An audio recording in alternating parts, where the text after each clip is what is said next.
नमस्कार दोस्तों, मैं त्रिभुवन चौहान हूं और लोकार्पण आज यूके SSSC में हुई जो धांधली थी उसके बाद हो गया है। वीपीडीओ वीडियो पेपर का रद्द होना खल भी रहा है, लेकिन क्या ये चीज़ें यहीं तक सीमित रह जाएंगी? इस पर हमारे जो आज राज्य में विपक्ष की भूमिका में है कांग्रेस, तो कांग्रेस के पास हम आए हैं। साथ में हमारे साथ भुवन कापड़ी जी हैं, जिन्होंने कि एक बड़े अंतर से जो अभी वर्तमान में हमारे मुख्यमंत्री हैं उनको भी हराया था। पहले तो बहुत बहुत स्वागत है सर आपका। धन्यवाद, बहुत बहुत धन्यवाद आपका। पहली बार आप लोकार्पण दिख रहे हैं, तो उसके साथ मैं आपको बहुत बहुत बधाई भी देना चाहता हूं। धन्यवाद आपका बहुत बहुत। सर अब आते हैं सर इस पर जो ये मुद्दा आज उठा है, क्या ये भर्ती को कैंसिल करना इन्होंने अपनी जिम्मेदारी निभा दी? देखिए, सरकार जिम्मेदारी निभाने की जगह लीपापोती करना चाह रही है। भर्ती कैंसिल करना तो किसी के साथ भी न्याय नहीं है। भर्ती कैंसिल कर ये जो इसमें बड़े मगरमच्छों के फंसने की बारी आ रही है, उनको बचाने का प्रयास किया जा रहा है। जब मैंने पहले दिन विधानसभा में ये सवाल उठाया था सबूतों के साथ, तथ्यों के साथ, तो सीबीआई जांच की मांग करी थी। आज अभी तक 23 गिरफ्तारियां हो चुकी हैं और एसटीएफ इसकी जांच कर रही है। मैं एसटीएफ की तारीफ करूंगा, लेकिन एसटीएफ के अधिकार सीमित हैं। आज हाकम सिंह की गिरफ्तारी के बाद जो राज्य में लोगों की अवधारणा बनी है, बड़े बड़े नेता, बड़े बड़े मंत्री, विधायक, मुख्यमंत्री, अधिकारी, कर्मचारी, सब कहीं न कहीं सोशल मीडिया में हाकम सिंह के साथ दिखाई दे रहे हैं। किसी का फोटो में दिखाई देना उसका जो है कि क्राइम साबित नहीं करता, संदेह भी नहीं करता, लेकिन आज के माहौल में प्रदेश की जनता के मन में, बेरोजगार युवाओं के मन में ये सवाल खड़ा हो गया, क्या प्रदेश के हुक्मरानों की जांच उनके अंडर में रहने वाली एसटीएफ कर पाएगी? क्या एसटीएफ अपने हुक्मरानों के गलेबान में हाथ डाल पाएगी? उसके साथ ही प्रश्न बनता है कि ये दो राज्यों का मामला बन गया है। एस राजू साहब कह गए कि उत्तर प्रदेश में इस गिरोह के सरगना बैठे हुए हैं। लखनऊ प्रिंटिंग प्रेस से पेपर लीक होने की बात कह गए, तो वहाँ भी एसटीएफ के अधिकार सीमित हैं। तो इसलिए ज़रूरी है कि इसमें सीबीआई हो। अच्छा सर, एक चीज़ आपने नाम भी लिया, एस राजू, साथ के साथ बडोनी जी भी। आपको नहीं लगता सर शुरुआत वहीं हो गई थी? पहले एक का इस्तीफा दे देगा, एक को सचिवालय में ट्रांसफ़र कर दिया गया, अब वहाँ पर नई नियुक्तियाँ हो रही हैं। शुरुआत ही लग रही है वहाँ से कुछ गड़बड़ी शुरू। देखिए, सबसे पहले तो पेपर बनाने की गोपनीयता, पेपर को वीडियो रिकॉर्डिंग के साथ छपाकर उसकी गोपनीयता, उसको ईमानदारी से कराने की जिम्मेदारी अध्यक्ष, सचिव और उनके कर्मचारियों की है। सबसे पहले उन पर मुकदमा लिखा जाना चाहिए था। इससे पहले आरबीएस रावत थे। आज भी वीडियो भी जो ग्राम विकास अधिकारी, ग्राम पंचायत अधिकारियों की जो भर्ती हुई थी, उसकी रणवीर सिंह जी की कमेटी ने जांच करी थी, जिसमें ये पाया गया था कि भाई इसमें भ्रष्टाचार हुआ है। उसमें किसी के खिलाफ कार्रवाई नहीं हुई। उनको पार्टी में शामिल करके विदेश यात्रा के लिए भेज दिया जाता है। इस्तीफा देने के बाद वो मौज मारते हैं। उसके बाद एस राजू आते हैं, वो इस्तीफा दे के अपना चले जाते हैं। बडूनी वापस सचिवालय चले जाते हैं।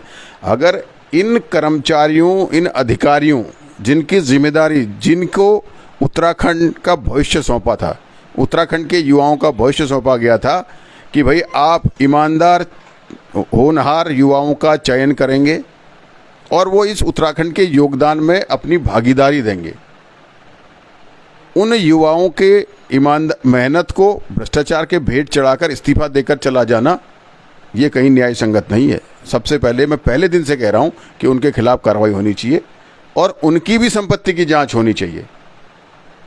चलिए सर, ये एक बड़ी बात आपने कही कि उनकी भी संपत्ति की जांच होनी चाहिए और वाकई होनी भी चाहिए, ऐसा हमें भी लगता है, क्योंकि पहले दिन से ही हमारे भी कहीं ना कहीं जो हमारा संकेत था, या तो एस राजू जी या बडोनी जी, क्योंकि ये आयोग में है और आयोग में सम्मिलित न हो। सर, इसमें अगर कांग्रेस की हम भूमिका देखें, क्योंकि कांग्रेस विपक्ष में है अभी, तो आपको क्या लगता है कांग्रेस ने कितनी अच्छी भूमिका निभाई है अब तक, और आगे अब जब सीबीआई जाँच के बारे में बात कर रहे हैं तो किस तरह से भूमिका निभाने वाली है कांग्रेस? देखिए, अभी तक विधानसभा में सवाल उठाने से, उसे विस्तार से तथ्यों के साथ जनता के बीच लाने में, चाहे सचिवालय घेराव में, कांग्रेस के सभी नेताओं की पूरी भागीदारी रही है। और सीबीआई जांच की मांग भी एक सुर में पूरा विपक्ष कर रहा है। आज आदरणीय हमारे अध्यक्ष करण मेहरा जी और हमारे पूर्व अध्यक्ष प्रीतम सिंह जी गणेश गोदियाल जी के नेतृत्व में गवर्नर से मुलाकात करी है और वहाँ भी सीबीआई जांच की मांग आज कांग्रेस पार्टी ने करी है।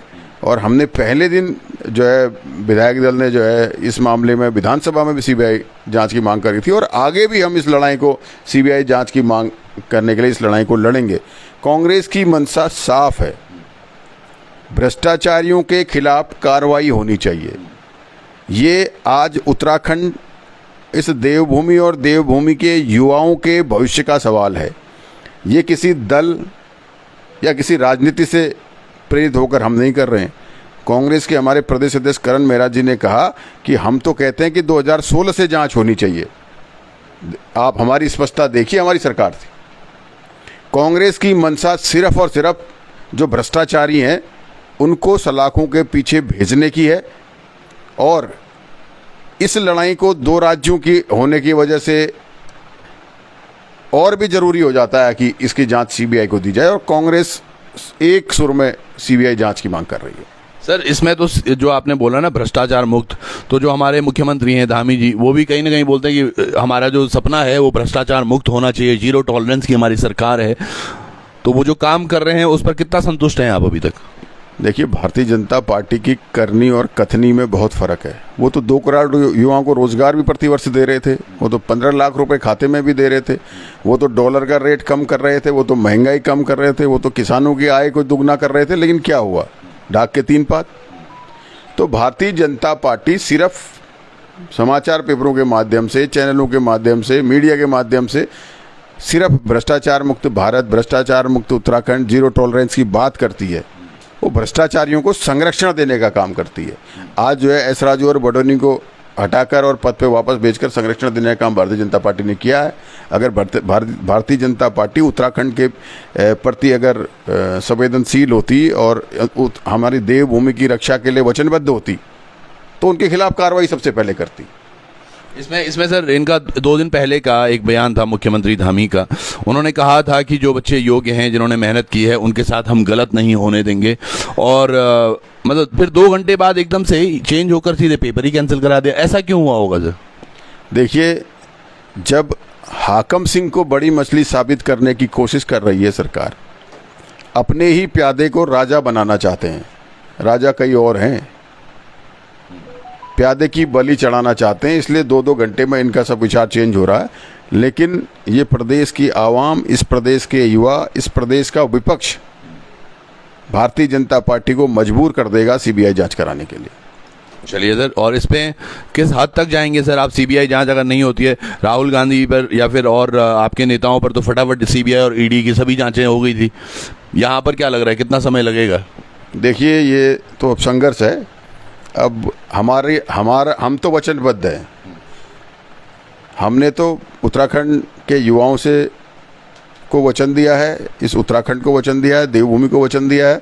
हम अंतिम क्षणों तक जिस बात से शुरुआत करी थी सीबीआई जांच, उसके लिए संघर्षरत रहेंगे।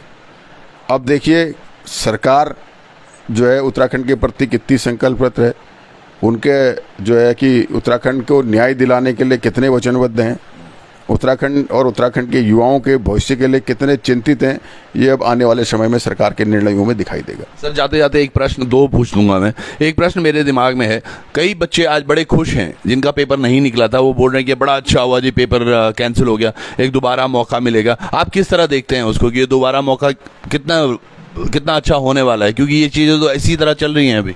देखिए, अगर एस राजू और बडूनी दोनों को अपने अपने स्थान मिल गए तो आने वाले अध्यक्ष और सचिव भी, जब दोषी को सजा नहीं मिलेगी तो अगला जो आएगा वो भी दोष करेगा, समय लगेगा। इसलिए जरूरी है कि जो एग्ज़ाम, ये जो लड़ाई की शुरुआत है, ये मेहनती युवाओं के लिए है। जब तक मेहनती युवाओं को न्याय नहीं मिलेगा तब तक ये लड़ाई सार्थक नहीं होगी। नहीं, मैं यही कहना चाह रहा हूँ सर, मेहनती वो बच्चा भी है जो आज खुश भी है, क्योंकि मेहनत करी थी उन्होंने, अब बीच में काली भेड़ें घुस गई तो उसके बाद उनका सिलेक्शन नहीं हो पाया। पर आज वो खुश है कि चलो पेपर कैंसिल हो गया, हमें दूसरा मौका मिलेगा। पर आपको नहीं लगता जब तक ये जांच नहीं हो जाए, सीबीआई जांच ना हो जाए, पेपर ही नहीं होने चाहिए जब तक कि कोई बिल्कुल प्रूफ ना हो कि अब आगे धांधली नहीं होंगी? देखिए, सीबीआई जांच होनी जरूरी है। सीबीआई जांच के बाद क्या निर्णय निकलता है, कितने लोग धांधली में शामिल थे, किन लोगों ने पेपर मेहनत से निकाला है, किन लोगों ने बेईमानी से निकाला है, वो सब जब तक तय नहीं होता तब तक मुझे नहीं लगता कि सरकार को जल्दबाजी में निर्णय लेना चाहिए था। लेकिन सरकार तो भ्रष्टाचारियों के पक्ष में खड़ी हो गई है, साफ साफ दिखाई दे रहा है। तो सरकार ने ये आनन फानन में निर्णय लिया है जो उत्तराखंड के लिए एक काला अध्याय साबित होगा। चलिए, तमाम जनता हमें देखती है और तमाम युवा भी देख रहे होंगे। अभी आपकी तरफ से कोई खास मैसेज आप तमाम युवाओं को देना चाहते हैं आज लोकार्पण के माध्यम से, कि भाई किस तरह से उनको अपना संयम रखना चाहिए, किस तरह से आप उनके साथ सहयोग करके सीबीआई को जांच सौंपने की बात कर रहे हैं? देखिए, सबसे पहले तो मैं युवाओं से कहना चाहूँगा, हम सब युवा हैं और मेहनती हैं। सबसे पहले हम सबको इस भ्रष्टाचार से लड़ने के लिए एकजुट होना पड़ेगा। सबको ये संकल्प लेना पड़ेगा कि हम अपने स्वार्थों को छोड़कर उत्तराखंड की इस पीढ़ी, युवा पीढ़ी और आने वाली पीढ़ियों के लिए एक एग्जाम्पल सेट करने के लिए हम सब एकजुट होंगे। और एकजुट होकर सोशल मीडिया के माध्यम से, मीडिया के माध्यम से और जो माध्यम हो सकते हैं, प्रदर्शनों के माध्यम से, शांतिप्रिय प्रदर्शनों के माध्यम से, पोस्ट कार्ड लिखकर, हस्ताक्षर अभियान चलाकर, जो है मौन व्रत रखकर, काले फीते बांधकर, ये सब कर सरकार को जगाना पड़ेगा। इनको ये बताना पड़ेगा कि आप उत्तराखंड और उत्तराखंडियत की रक्षा नहीं कर पा रहे हैं, आप उत्तराखंड इस देवभूमि को और देवभूमि के युवाओं को न्याय नहीं दे पा रहे हैं। आप सब हर माध्यम से सीबीआई जांच की मांग करें एकजुट होकर, जिससे कि हर युवा को न्याय मिल सके। चलिए, बहुत बहुत धन्यवाद सर आपका। धन्यवाद। तो आज हमारे साथ भुवन कापड़ी जी थे। बहुत सारी बातें इन्होंने रखी भी, किस तरह से ये बड़ी प्रमुखता से चाहते हैं कि सीबीआई की जांच हो। हम भी वही चाहते हैं, क्योंकि जो काली भेड़ें हैं वो बड़ी खुश भी हैं आज, काफ़ी जिनके अब तक नाम नहीं आए थे। क्योंकि जब पेपर कैंसिल हो जाएगा, हो गया है जो, अब उसमें आगे ऐसा लगता है मुझे कि अगर ये जांच नहीं हुई तो कुछ ही दिनों में सब बेल वेल पे सब बाहर होंगे, सारी चीज़ें नॉर्मल हो चुकी होंगी और 1-2 महीने में पता भी नहीं चलेगा कि कुछ इस तरह से बातें भी हुई थी। हो सकता है आने वाले हफ्ते 10 दिन में ही नए फॉर्म्स निकल जाएं कि बेटो भरो फॉर्म, फटाफट बीपीडीओ की भर्ती हमें करनी है। तो कुछ भी हो सकता है। तो आप सब लोग भी जुड़े रहिएगा और आज शाम को 9 बजे जरूर मिलिएगा पूछता है उत्तराखंड का एक बड़ा एपिसोड। बहुत बहुत धन्यवाद आप सब लोगों का। नमस्कार।